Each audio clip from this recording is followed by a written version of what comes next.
এখানে রস কয়দিন পর পর মানে পাওয়া যায়? আর এখন কি রস উঠছে? এখন রস উঠছে, ডেলি পাওয়া যায়, কিন্তু গাছ কাটে 2 দিন 3 দিন পর পর গাছ কাটা হয়। 2 দিন 3 দিন পর পর কাটা গেলে আজকে কাটছে, তাহলে কতটুকু রস পাওয়া যেতে পারে? এখন ওটা গাছ হিসাবে রস, আর একবারও হবে, আধাবারও হয়। আর ওটা আপনি বললেন যে ছোট গাছ মানে নতুন গাছ, ওটা সিস্টেম কি? নতুন গাছ হইলে দেখা যাচ্ছে মাঝারি সাইজের গাছ হলে আধা একবার রস হয়। হুম। পুরোনো গাছে যে গাছ বয়স হয়ে যায় সেই গাছের রস কমই হয়। আদা বার হয়, কলা বার হয়। আর আর এই 3 দিন পরে আজকে গাছ কাটবে, 3 দিন পরে দিয়ে আবার গাছ কাটবে। আর এই রস যেহেতু উঠতেছে, তার কি গুড় কি পাওয়া যাবো কি পাওয়া যাবো না? এই রসে গুড় পাওয়া যাবে, 1 নম্বর খেজুরের গুড় হবে যদি ঠিক মতন জাল দিয়ে করা হয়। এর জাল দিতে কতদিন লাগে খেজুরের গুড়টা? ও ডেলি করা যাবে। সময় তো লাগে সময় লাগে জাল দিতে। আর আশেপাশে মানে কোন জায়গায় সবচেয়ে ভালো গুড়টা পাওয়া যাবে, ভালো গুড় আর ভালো রস? এখানে আপনার এখানে তো এরা গুড় বেছে না, আমাকে বেনাফুলে বা নাবারণে কোনো সময় গুড় তৈরি করে না, এরা কাঁচা রসই বেছে বেশি। একবারের দাম 250 টাকা 300 টাকা। এটা আপনার এখানে কাঁচা, আমরা মানে গ্রাম সাইডে আমরা কাঁচাটাই বেশি পছন্দ করি। আর একটা আছে দেখি ঝোলা গুড়, আবার এখন আপনার ওই গুড় দিয়ে এখন এই যে রস দাবায় যে কেউ কাঁচা খায়, কেউ জাল দিয়ে ওই যে পাটে পিঠে বানায় ওটাই খায়। আর আবার ছোলা গুড় শুনছি এটাও হয়। ও নিজে যদি যে হিসাবে 2 ভারে, আপনার 2 ভারে গুড় হবে হয়তো বা ঝোলা গুড় 500 গ্রাম 3 পট এরকম গুড় হয়। এটা কি 1 হাঁড়ি রস দিয়া? 2 হাঁড়ি। 2 হাঁড়ি? 1 হাঁড়িতে একটুখানি গুড় হয়। একটুখানি গুড়। আচ্ছা, ওই যে রসে নাকি ওই যে বাদুড়ে মুখ দেয়, সাপে মুখ দেয়, এটাতে নাকি ওই যে আপনার ওই নিপা ভাইরাস হয়। তো এটা মানে যে বলে যে এটা তো অনেকে খাইতেছে, জাল দিতেছে না, মানে অনেকে নেট দিয়ে ঢাকে না কিছু না, তারপর তো খাইতেছে না। তো এতে কি আপনাদের এখানে যশোরে কি কারো ক্ষতি হয়েছে? কোনো বন্ধু এই পর্যন্ত কারো কোনো ক্ষতি হয়নি। আর এখন আমাকে বর্তমান ওই পাশে যারা করে সব ওই নেট দিয়ে দেয়, ওই একটুখানি কাটি ঢুকে পুরো নেট দিয়ে ঢেকে দেয়, মুখটা পুরো ঢেকে দেয়, দিয়ে বেঁধে দেয়। আর এখন কোথায় কোথায় পাওয়া যেতে পারে মানে গুড় আর খাঁটি রসটা? খাঁটি রস একমাত্র সকালবেলা ছাড়া কোন জায়গায় পাওয়া যাবে? সকালে আনুমানিক কটাতে কটা? ওই ভোরবেলা থেকে শুরু করবে, ভোরবেলা থেকে বেলা এই পর্যন্ত 8টা 9টা পর্যন্ত। তার ভিতরে অর্ডার দেওয়া থাকে, আমার 2 বার, কেউ 3 বার, কেউ নিলে 1 বার। গাছিরে বইলে তো গাছিরে।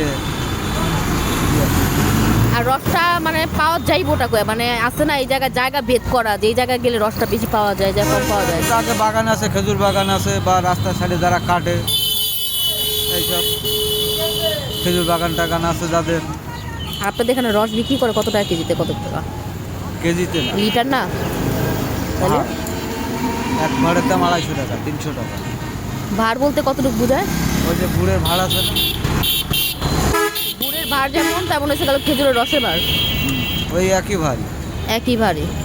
গুড় বানাইলে একটা ভাড়ের ভিতরে আপনার কোনোটা 5 কেজিও ধরে, কোনোটা 7 কেজিও ধরে। আবার ছোলা গুড় হলে আবার হয় একটু বেশি হয়, ছোলা গুড়ে হয়। আমরা তো সাধারণত ঝোলা গুড়টা রুটি দিয়ে বা পিঠে দিয়ে বানাই খাই। পিঠা, চালের পিঠে রুটি। দিয়ে, তারপর চালের রুটি দিয়ে আমরা দেখা যাচ্ছে ঝোলা গুড় একটু বাটিতে দিয়ে খাওয়া শুরু করি। এইদিকে যদি আমি অর্ডার দিই, দেখা গেছে আমার কেউ অর্ডার দিল বা আমি নিতে চাইলাম, তাহলে এটা এখান থেকে কি কুরিয়ার করা যাবো? এখানে কেউ বানায় না, আর ওটা অর্ডার আপনার ওই থেকে হয় ভালো। গুড় একদম অরিজিনাল গুড় হবে আপনার। ওই কি জায়গাটার নাম সেদিনকার নিয়ে এলো আমাকে, এই জায়গা 14 বার গুড় নিয়ে এলো, একদম অরিজিনাল তারা জায়গায় থেকে বানায় তারপরে নিয়ে আসে। অরিজিনাল গুড় চিনার উপায় কি?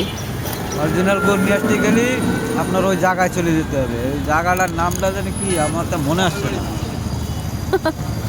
মানে ঢাকার এই আশেপাশে ফরিদপুর কি একটা জায়গার নাম জানি বলে আমার মনে আসছে না। 14 বার গুড় নিয়ে এলো। তারা বলছে আমরা দেখে গাছের থেকে রস লাগাইছে, সামনে জ্বালাইছে, সেই জ্বালানো গুড় পাটালি বানায় নিয়ে আসে এবং ভাড়ের ঝোলা গুঁড়ো বানায় নিয়ে আসে। আর অরিজিনাল একটা ভাড়ের দাম 5,000 টাকা। আর অরিজিনাল গুড় চিটার উপায় কি? ওটা অরিজিনাল গুড় জায়গার থেকে না হলে হবে না, কারণ ওই ওরা ভেজাল দেবে। মানে এমনি কোনো লক্ষণ নাই যে এটা দেখলে বোঝা যাবে অরিজিনাল গুড় কোনটা বা কি আসে বিষয়?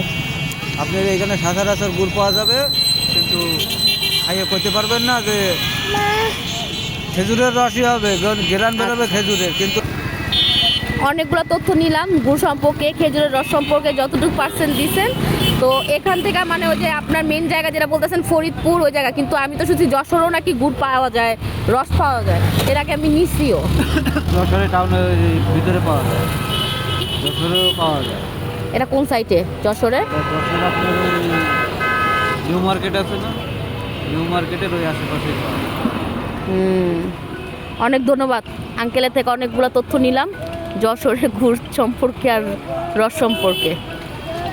এই যে বলছে কালকে যে আমি সাদিপুর গ্রামে গেলাম, দেখছি সব কাটছে, না হইলেও এই দুই সাইডে রাস্তার দুই সাইডে না হইলেও 500 গাছ আছে,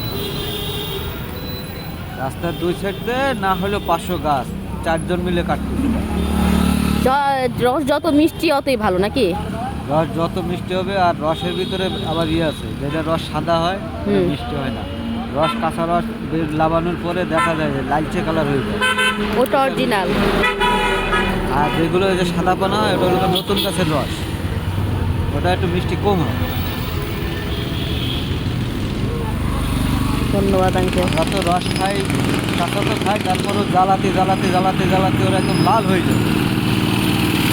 তারপরের ভিতরে আমরা ওই চিতই পিঠা ভিজাবো এবং দুধ দেবো, দিয়ে তারপরে আমরা ওটা খাই।